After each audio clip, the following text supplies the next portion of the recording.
If Mike Kelley said he became an artist so he could be a failure, it's a charming way of dealing with the fact that he was probably viewed as a failure by most of the institutions through which he passed.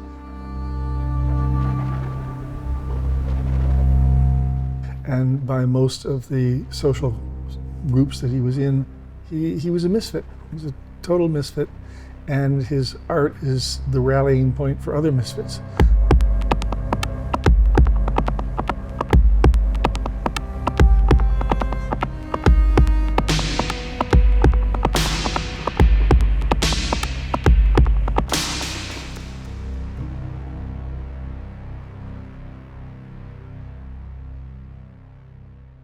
He came from an ordinary family, a very ordinary Midwestern family in Detroit, at a time when Detroit was already a very depressed city.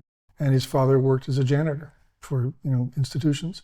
He was a kid who was not destined by social circumstance to rise. When Mike came up, so to speak, the dominant modes were formalist abstraction, pop, and conceptualism. And he is the person who took the latter in directions that nobody else would have taken it. What he was trying one way or another to do was to be an anarchist, basically, within a system of art making. To always say the unsaid, ask the unasked, to phrase things in really crude ways so that they're not easy to redomesticate. And the idea that you had a signature style or a signature look meant essentially nothing. He would use whatever the appropriate media were for the particular thing he wanted to do. He did performance, he did installations, he did cartoons, he did so-called paintings, he did just about everything, and he made music. But underneath this is a subtlety of mind which is really impressive. One of the things he fed off of significantly was feminist art.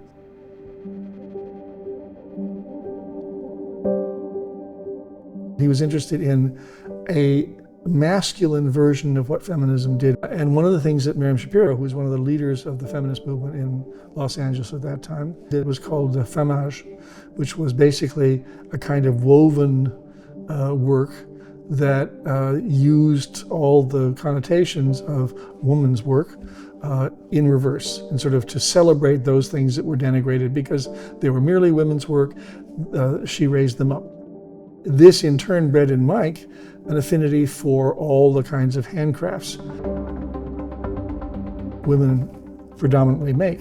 So a large body of his work is done by crocheting, knitting, and a whole lot of other hand weaving techniques.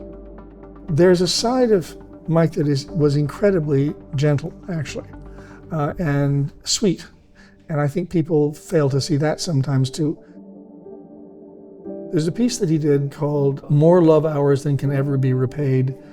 It's a hanging on the wall made up of crocheted or knitted squares that are all patched together with some applique stuff on top of that. And then next to it is a candelabra of sorts. And the candelabra is made of the kind of candles that, again, you find in craft stores and so on. And they're all piled up. And it's a kind of an altar to the wasted labor, so-called, of these things that people make for each other as an expression of their sentimental attachment to them, and they have neither intrinsic artistic interest or anything, but they do represent this enormous dedication to a futile gesture of love. And that's what the piece is about, and he respects that futile gesture, even though he fully recognizes how ugly these things are. The culture of childhood in the United States and the sort of protection of the ideal of childhood in America is a very powerful social force. The assumption is that children are innocent, so that his emphasis on childhood is an emphasis on the lies that we are told by our culture. The Disneyfication of childhood, for example, is one of his prime targets. And once he moved to Los Angeles, he was, blocks away, so to speak, from the center of that empire. Mike tended to take those kinds of things and also the objects that children are given that are supposed to be cute, and to reveal the menace and the chaos inside of those things. This was very radical stuff, and is still radical stuff. It is in a way connected to surrealism, to the idea of the regression to a pure imaginative state. a kind of dark imaginative state. One of the most impressive pieces is an architect's model of all of the institutions through which he passed. His elementary school, which was a Catholic school, his high school, his art school experience, and on down the line. And it's full of holes. He's gouged out sections of it. And in each one of those holes, the gouge takes place where something traumatic ostensibly happened. And he was very obsessed with the idea of suppressed memory. The people who are molested who can't remember it. The people who do things that they're ashamed of who don't remember it. And so he built this structure, which is essentially the map of his life, except the understanding is terrible things have happened in these places, and that he has been traumatized by those things, and that each one of them sort of composes a part of an autobiography of buildings.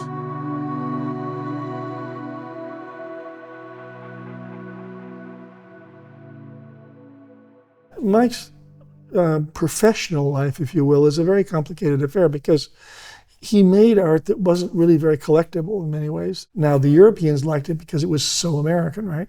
It was almost a caricature of that in the way that pop art had been before. And that's an irony that the Americans wouldn't buy their own stuff until they had been almost, forced to by the success elsewhere. But it did happen, and they became very coveted. And I think this fundamentally demoralized him, frankly. I think he was very depressed. I think he found the art world in general oppressive. And I think he found he lost some of the thread of what he was doing. I mean, his suicide was a real tragic thing. It was a kind of a martyrdom.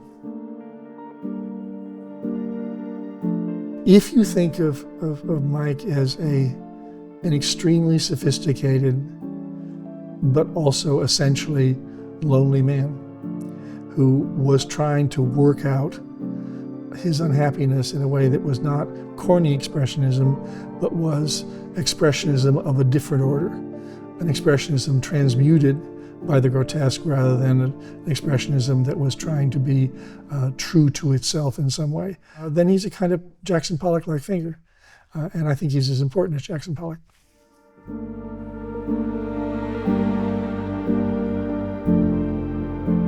With Mike Kelley, just remember that anything that is extreme to this degree and that tries so hard not to please ought to be taken seriously.